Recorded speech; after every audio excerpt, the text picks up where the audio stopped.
Hey guys, my name is Sushri Brahmashatriya, and this is going to be my video on whether or not loot boxes are ethical for my technology in the global arena class. I'm going to begin with discussing what loot boxes are, who the perpetrators are, and comparing our perpetrators to the ACM standard. If you're unfamiliar with what loot boxes are, they're consumable virtual items that can be redeemed in a game for a random assortment of virtual items, ranging from simple customization options for a player's character to game-impacting equipment such as weapons or armor. These boxes are usually monetized in free-to-play games, but have their presence in full $60 titles. You often get some just for playing the game, and public opinion on them varies from game to game, since their implementation stretches from just an option to the side of the main game to having the rest of the game push and encourage the purchasing of these boxes. The who in this presentation would be video game publishers who implement loot boxes into their titles. We're going to look at some egregious examples from primarily Electronic Arts, or EA as they're more commonly known, and 2K Games. After that, we're going to juxtapose their titles with some other releases to see some inconsistencies within the industry. Heavy discussion over loot boxes began when EA released Star Wars Battlefront 2 late 2017. This title is actually incredibly well received now, as they have since seen the error of their ways since launch due to the immense public backlash the title received. In this photo, the player received a game-changing perk from a loot crate. In essence, when you're playing as Boba Fett and have this card equipped, you take less damage when you're using your rocket barrage ability. From this example alone, we see that Star Wars Battlefront 2, a game that costed $60 at launch, allows players to progress in the game through loot boxes. Unfortunately, it gets worse, as getting loot boxes through in-game means is significantly slower than paying for it. And again, if you did choose to buy these crates, it's entirely up to random number generator to get what you want, unless you roll enough in-game currency as a drop to then buy the sought-after perk. The game's progression was framed around these boxes. Due to Star Wars Battlefront 2's controversy, talk began emerging on whether or not loot boxes constituted gambling. Video game studios diligently tried to shut these conversations down, and EA desperately tried to reframe Battlefront 2 away from loot box progression. Some countries, most notably Belgium, outright banned loot boxes and declared them illegal shortly after due to the controversy. Unfortunately, it seems that they haven't learned their lesson, as loot boxes are probably at their worst in sports simulation games. Just last month, EA was hit with a class action lawsuit from over 100 people for their soccer simulation game FIFA, fantasy team mode called Ultimate Team. The case claims that California's definition of gambling defines an illegal gambling device as a machine, aperture, or device, something of value is given to play, and the player may receive something of value by element of chance. None of these elements can be in dispute, reads the filing. A gamer uses his console, computer, smartphone, or tablet with the EA Sports franchise game on it, in this case FIFA. The gamer pays real-world currency for the opportunity to open an Ultimate Team Pack, and finally the Ultimate Team Pack is a randomized chance to win something valuable in the game. Worse still might be 2K Games' loot boxes, which feature actual gambling hall imagery when rolling for players for that game's fantasy basketball mode, My Team. As you can see, a slot machine and roulette wheel are used. Worse still is that when advertising the title, 2K had actual basketball players react positively to getting a rare character.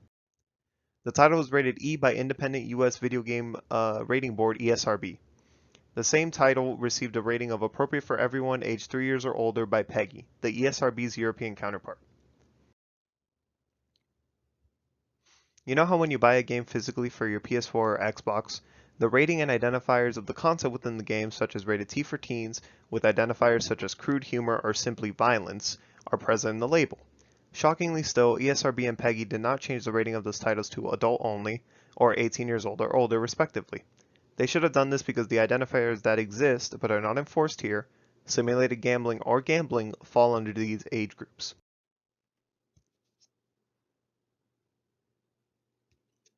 Don't worry, it gets worse. Both ESRB and PEGI then released statements that no such gambling has taken place, and I'll leave the screen grabs up just for a bit in case you wanted to read it, but in essence they're saying that regular gambling, there's always a chance you gain nothing, whereas here you'll always get something, no matter how bad it is. Skimming over the fact that you're still using your credit card to roll slots on a video game that already costs $60 to play.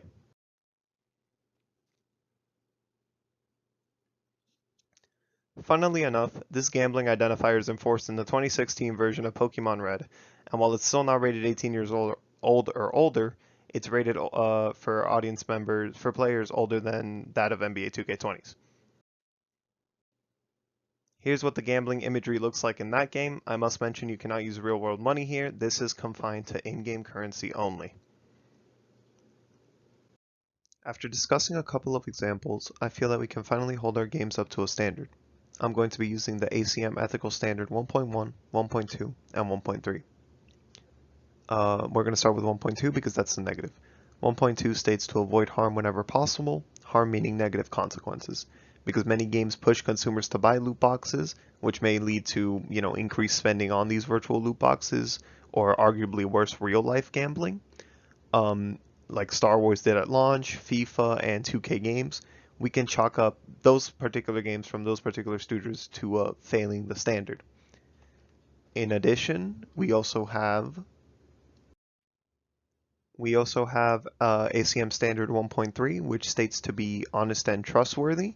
The reason I bring this up because there's most games in the US who feature loot boxes don't actually disclose the actual what the chances are for you to get like a certain rare item. So if a rare item, like if there were 3 tiers and the highest tier was 1% to drop out of every 100, well that's what percent means, sorry. And then the next tier was 2% and then 97 for the rest, the odds are clearly stacked against you and you just don't know. So what really ends up happening is that players or fans of these games end up spending a ton of money just to figure out what the chances are.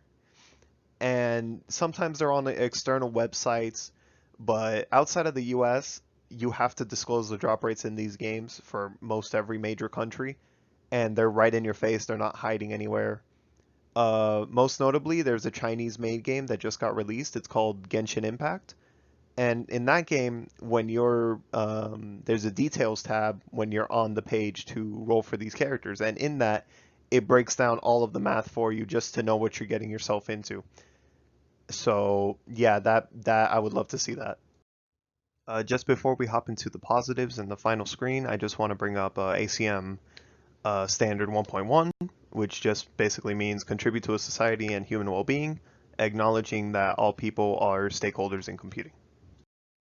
So hopping off the ACM Standard 1.1, before most games, from what I remember in the 2010s, they would try to sell you maps every couple of months, just so, and if your friend had a map and you didn't have that map because you didn't pay for it, you couldn't play with your friend. So moving over to loot boxes, now developers just sometimes release maps for free to the community, so there's no more divide there. And in more ethical implementations of this, like Rainbow Six Siege, that game's been out supported for 5 years, and I haven't put a dime into it, and I still play occasionally with my friends, and it's been I have thousands of hours on it. So that's the shared player base is great. If the game is free and it's not as egregious like Genshin Impact could be, if you choose not to spend any money there, you get a ton of content for free, and that's contributing to someone's free time. So under 1.1, that would make sense. Jumping back to the negatives really quickly, we see 1.3 and 1.2 being brought up again. We don't want, gambling in real life or in the virtual life to be a problem. You don't want that addiction, and some games push that. Again, disclosing the odds and the chances of what you're actually gambling on. Some games, again, like Star Wars at the beginning, built the game around the loot boxes. And some games, there is a disparity between, paying for some things and not paying for them. And, video games are always going to prioritize connection first over skill level or gear or whatever. So if you're going against another player, you might just get absolutely demolished because you chose not to put money in it. Or maybe you just suck, like.